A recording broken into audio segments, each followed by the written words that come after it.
गोली चलवा दे सरकार, मार दे, हमें कोई दिक्कत नहीं है।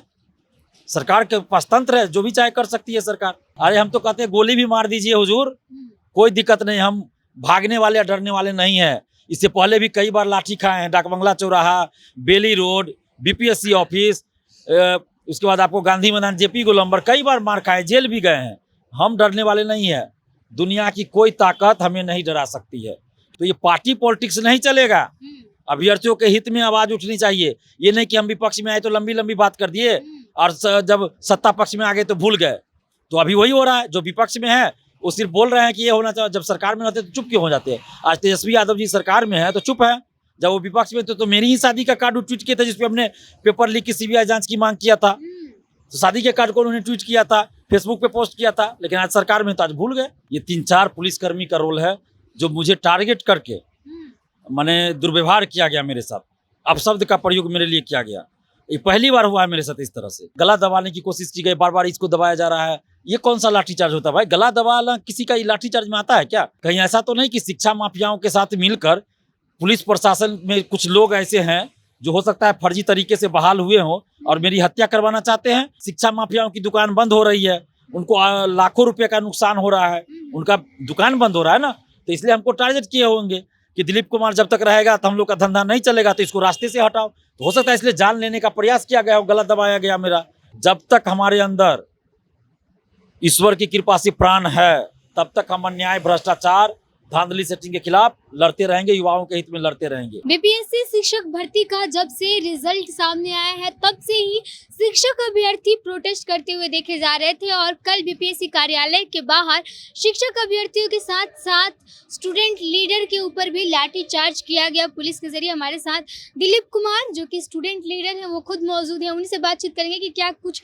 हुआ। जिस तरीके से आप लोग वहाँ पे मांगों को अपनी रख रहे थे और अचानक से लाठी चार्ज किया जाना, क्या कहना चाहेंगे? देखिए, ये पूरी तरह से अमानवीय कार्य किया गया है पटना पुलिस प्रशासन के द्वारा, खासकर पटना पुलिस के 3-4 के लोगों के द्वारा, पुलिसकर्मियों के द्वारा। ये हम नहीं समझते हैं कि पूरा पटना पुलिस का इसमें कोई ये रोल होगा। ये 3-4 पुलिसकर्मी का रोल है, जो मुझे टारगेट करके मैंने दुर्व्यवहार किया गया मेरे साथ, अपशब्द का प्रयोग मेरे लिए किया गया। ये पहली बार हुआ है मेरे साथ इस तरह से। इससे पहले हम 2016 से आंदोलन करते आ रहे हैं और अभी तक 12-15 आंदोलन कर चुके हैं पटना में, लेकिन आज तक हमारे साथ कभी दुर्व्यवहार इस तरह नहीं किया गया। हमें मारा पीटा गया लाठीचार्ज में, चोटें आई कई बार, सर में भी चोटें लगी, पैर में चोट लगा, जेल भी भेजा गया, लेकिन दुर्व्यवहार नहीं कभी किया गया, गाली गलौज नहीं किया गया। लेकिन कल पहली बार, जबकि कल कोई आंदोलन भी नहीं हम लोग कर रहे थे, सिर्फ वार्ता कर रहे थे चेयरमैन सर से और बीपीएससी के चेयरमैन सर से, और वार्ता करके बाहर आए थे और अच्छा सब कुछ रहा, सकारात्मक बातचीत हुआ। अध्यक्ष का भी, जो अतुल प्रसाद सर है, उनका भी रुख सकारात्मक था। सारी बातों को उन्होंने सुना, संज्ञान लिया। लेकिन बाहर आकर जब वही चीज़ हम बता रहे थे मीडिया के माध्यम से, लोगों को बता रहे थे, अभ्यर्थियों को, उसी समय बोलने नहीं दिया गया हमको। 30 सेकंड 40 सेकंड हुआ होगा और भगाना शुरू कर दिया, लाठीचार्ज करना शुरू कर दिया, धक्का मुक्की करना शुरू कर दिया गया। हमें भी 1-2 मीडिया कर्मी को भी धक्का दे दिया गया, हमें गर्दन गला दबाने की कोशिश की गई, बार बार इसको दबाया जा रहा है। ये कौन सा लाठीचार्ज होता है भाई? गला दबाना किसी का लाठीचार्ज में आता है क्या? ये तो पटना पुलिस को जवाब देना चाहिए कि लाठीचार्ज आप कर रहे हैं, भीड़ को हटाना है या कुछ करना है, तो क्या आपको गला दबाना है किसी का? ऐसा कोई ट्रेनिंग कहीं दिया गया है? अभी मेरा गला ही दर्द कर रहा है। अगर मेरी जान भी जा सकती थी कल इस तरह से, तो क्या कहीं ऐसा तो नहीं कि शिक्षा माफियाओं के साथ मिलकर पुलिस प्रशासन में कुछ लोग ऐसे हैं जो हो सकता है फर्जी तरीके से बहाल हुए हों और मेरी हत्या करवाना चाहते हैं? ये आंदोलन के बीच में कि चला जाए कि भाई लाठीचार्ज में चला गया उसकी जान। क्योंकि अभी देखिए सिपाही भर्ती में क्या हुआ है, कुछ सिपाही ही पकड़े गए हैं जो फर्जी तरीके से बहाल हुए थे, और उसके बाद वो फर्जीवाड़ा करने में ही था, पेपर लीक में संलिप्त था, धांधली सेटिंग में संलिप्त था। तो ऐसे तो बहुत सारे लोग हैं पुलिस विभाग में भी, दरोगा है, सिपाही है, और भी डीएसपी तक पिछले साल अरेस्ट हुआ है। शिक्षा विभाग में इस तरीके की, जिस तरीके से जब से रिजल्ट आया तब से ही अलग अलग तरीके का लोग अपनी अपनी समस्याओं को लेके जा रहा है। कोई बोल रहा है कट ऑफ आने हम एलिजिबल हैं फिर भी हमारा रिजल्ट क्यों नहीं आया, कोई बोल रहा है हमसे कम मार्क्स वाले का आ गया मेरा क्यों नहीं आया। देखिए, इस तरह की बहुत सारी बातें आ रही सामने।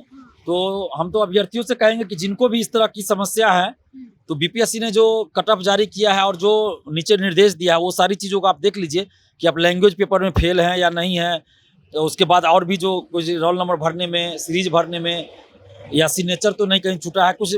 आपको OMR शीट में तो कुछ गड़बड़ी नहीं था, ये चीज़ आप देख लीजिए। OMR शीट तो अपलोड किया गया था, तो ये लोग तो डाउनलोड करके रखे होंगे, स्क्रीनशॉट लेके जैसे भी वो रखे होंगे, प्रिंट निकाल के रखे होंगे।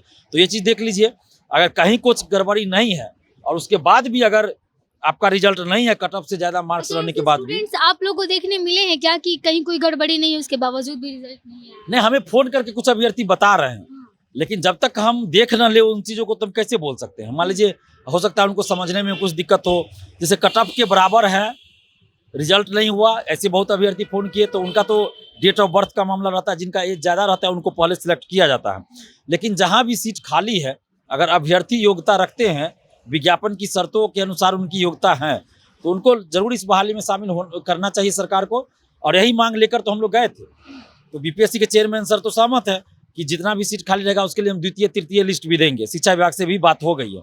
अब फर्जीवाड़ा रोकना है मेन मुद्दा। तो उन्होंने कहा कि डॉक्यूमेंट्स वेरिफिकेशन शिक्षा विभाग करवा रहा है, तो शिक्षा विभाग को आप लोग जाके बताइए। हमने कहा कि सर आप अपने स्तर से भी बता दीजिए, क्योंकि बहाली तो आप निकाले हैं। तो उन्होंने कहा कि ठीक है, हम शिक्षा विभाग के अधिकारियों से बात करेंगे। तो हम लोग तो यही चीज़ बाहर आके बता रहे थे कि भाई हम तो सरकार और अभ्यर्थियों के बीच सेतु का काम कर रहे थे कि अभ्यर्थियों की जो समस्या है। तो फिर अचानक से पुलिस को ये क्यों लगा कि आप कुछ ऐसा हरकत कर रहे हैं जिसकी वजह से आप पर लाठीचार्ज होना चाहिए? ये तो सब कुछ ओपन था ना, ऐसा तो नहीं था कि बंद कमरे में कुछ हो रहा है। ये तो रोड पे था। और रोड पे भी मतलब रोड पे कहने का मतलब ये नहीं कि हम लोग सड़क जाम किए थे। वो जो फुटपाथ बना हुआ है बीपीएससी ऑफिस के आगे, वहाँ पे हम लोग थे, रोड भी जाम नहीं किए थे। और सारा मीडिया के लोग वहाँ भी थे, लाइव चल रहा था, बहुत सारे लोग लाइव चला रहे थे, वीडियो रिकॉर्डिंग हो रहा था, तो वहाँ पे तो सारा दिख रहा है। कहीं भी एक वीडियो फुटेज, कहीं भी एक फोटो दिखा दे, कुछ भी सबूत दिखा दे कि अगर अभ्यर्थियों ने कुछ गलत किया हो, कुछ उपद्रव किया हो, तो हम चुप हो जाएंगे, हम कुछ नहीं बोलेंगे, माफी मांग लेंगे। बता दे हमें कहीं क्या उपद्रव लगता हुआ है, हो। आप जैसा आपने कहा कि 3-4 पुलिसकर्मी जो थे उन्होंने आपको टारगेट किया हुआ था, तो क्या लगता है ऐसा आपको क्यों किया जा रहा है बार-बार टारगेट? अब ये तो वही लोग बताएंगे, लेकिन मुझे जैसा लग रहा है, क्योंकि हम पिछले 7-8 साल से पेपर लीक के खिलाफ लड़ रहे हैं। बीपीएससी पेपर लीक को हम उजागर किए, बीएसएससी पेपर लीक को उजागर किए। अभी उसके बाद देखिए अभ्यर्थियों में भी हिम्मत आ गई, तो सिपाही भर्ती परीक्षा में पेपर लीक हुआ, उसको अभ्यर्थियों ने उजागर कर दिया। तो हो सकता है शिक्षा माफियाओं की दुकान बंद हो रही है, उनको लाखों रुपए का नुकसान हो रहा है, उनका दुकान बंद हो रहा है ना, तो इसलिए हमको टारगेट किए होंगे कि दिलीप कुमार जब तक रहेगा तो हम लोग का धंधा नहीं चलेगा, तो इसको रास्ते से हटाओ। तो हो सकता है इसलिए जान लेने का प्रयास किया गया हो, गलत दबाया गया मेरा, हो सकता है। अब देखिए दीवार में रगड़ के हमें गर्दन दबाया जा रहा है 3-4 पुलिसकर्मी के द्वारा। आपने कंप्लेन की इस चीज को लेके, क्योंकि जब पुलिस अगर लाठीचार्ज भी करती है या फिर किसी को बलपूर्वक हटाती भी है, तो गर्दन पे हाथ लगा करके हटाना बिल्कुल, ये तो कोई तरीका ही नहीं ना लाठीचार्ज करने का या भीड़ को हटाने का। कुछ किया आपने इसको लेकर? इसको लेके हम अपनी जो शिकायत है हम बहुत जल्द हम डीजीपी महोदय के सामने रखेंगे, सरकार के सामने भी रखेंगे, मुख्यमंत्री जी के सामने भी रखेंगे। और वैसे पुलिसकर्मियों पे कार्रवाई होनी चाहिए। और अगर कार्रवाई नहीं होती है तो इसका मतलब है कि सरकार के निर्देश पे, सरकार के आदेश पे ये कार्रवाई की गई होगी। नहीं तो फिर उस पुलिसकर्मी से पूछताछ हो और वैसे पुलिसकर्मियों पे कार्रवाई होनी चाहिए और जांच होनी चाहिए कि उनकी बहाली किस तरह से हुई है। आज दिव्यांग कैंडिडेट जो हैं बीपीएससी के, वो भी जा करके और धरना कर रहे थे, उनको भी पुलिस जो है बलपूर्वक हटा दी वहां से। ज्यादा बल नहीं प्रयोग की, लेकिन दिव्यांग लोगों को इस तरीके से बलपूर्वक हटाना, प्रोटेस्ट कर रहे थे वो लोग। देखिए बिल्कुल अमानवीय व्यवहार किया जा रहा है पुलिस के द्वारा, और भ्रष्टाचार के खिलाफ कोई आवाज न उठाए इसलिए आवाज को दबाने का प्रयास किया जा रहा है। बार बार इस तरह की कार्रवाई, तो हम लोग डरने वाले नहीं है। जब तक हमारे अंदर ईश्वर की कृपा से प्राण है, तब तक हम अन्याय, भ्रष्टाचार, धांधली सेटिंग के खिलाफ लड़ते रहेंगे, युवाओं के हित में लड़ते रहेंगे। कुछ नेताओं द्वारा ये कहा जा रहा है कि इसमें ईडी की एंट्री होनी चाहिए, मनी फॉर जॉब, अच्छी बात है, जांच करवा लिया जाए। स्कैम कहा जा रहा है कि जॉब फॉर मनी स्कैम चल रहा है और नीतीश कुमार और तेजस्वी यादव पर इसकी जांच होनी चाहिए। अगर किसी भर्ती, हम तो चाहते हैं कि पिछले 10-15 साल में जितनी बहाली आई है सबकी निष्पक्ष जांच कर ली जाए। हम सबकी जांच की मांग कर रहे हैं, पता चल जाएगा कितने लोग इसमें फर्जी तरीके से बहाल हुए हैं, होना चाहिए। लेकिन जो लोग आज ये मांग कर रहे हैं, जो नेता, कि इस बहाली का जांच होना चाहिए, उनसे हाथ जोड़कर विनती है सरकार, जब आप सरकार में थे तो उस बहाली की भी जांच होना चाहिए। उस समय काहे चुप हो जाते हैं, पेपर लीक होता है चुप रहते हैं। तो ये पार्टी पॉलिटिक्स नहीं चलेगा, अभ्यर्थियों के हित में आवाज उठनी चाहिए। ये नहीं कि हम विपक्ष में आए तो लंबी लंबी बात कर दिए और जब सत्ता पक्ष में आ गए तो भूल गए।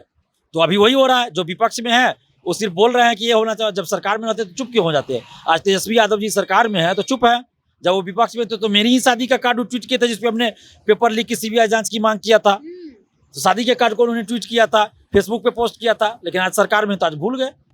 उन्हीं के सरकार में मेरे ऊपर लाठीचार्ज हो रहा है, दुर्व्यवहार किया जा रहा है।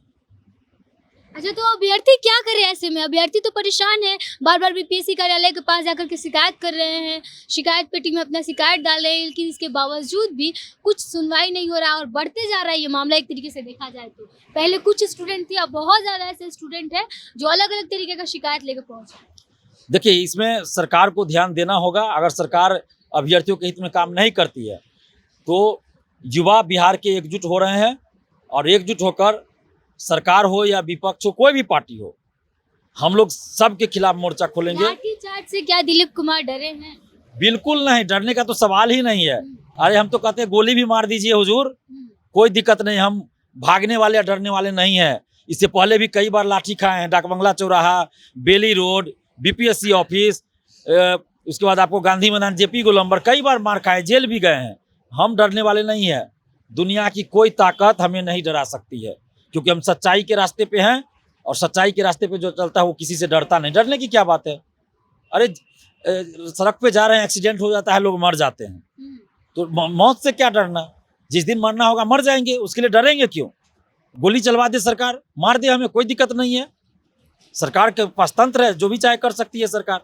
चलिए, तो लाठीचार्ज से डरने वाले नहीं है स्टूडेंट्स, और ना ही स्टूडेंट्स के साथ खड़े छात्र नेता दिलीप कुमार। जिस तरीके से कल ये खबर आई कि छात्र नेता के साथ साथ तमाम जो शिक्षक अभ्यर्थी थे उनके ऊपर लाठीचार्ज किया गया और उन्हें बलपूर्वक बीपीएससी कार्यालय से हटाया गया, इसको लेकर के जब अभी हमने सवाल किया, आपने सुना क्या कुछ कहा कि जिस तरीके से सरकार की मंशा है या फिर पुलिस वालों की जो मंशा है, कुछ पुलिस वालों ने जान से मारने तक की कोशिश की, और ये जो है इस प्रक्रिया का जो हिस्सा है, जो बीपीएससी के थ्रू जो बहाली निकाली गई थी शिक्षक भर्ती, उस प्रक्रिया का एक हिस्सा था, जिसमें जो है तमाम जो स्टूडेंट थे वो अपनी अपनी शिकायतों को लेकर के बीपीएससी कार्यालय पहुंच रहे थे। और ऐसे में बातचीत करने गए अभ्यर्थियों के साथ इस तरीके का व्यवहार अगर पटना पुलिस करती है, अगर सरकार करती है, तो सरकार को जवाब देना होगा, क्योंकि अभ्यर्थी पीछे हटने वाले नहीं है और आगे चल करके बहुत ही बड़ा और उग्र आंदोलन का रूप ले सकती है अगर इस तरीके का व्यवहार शिक्षक अभ्यर्थियों के साथ होता है। फिलहाल अब इस पर आपकी क्या प्रतिक्रिया है, हमें कमेंट बॉक्स में लिख के दीजिएगा। तब तक के लिए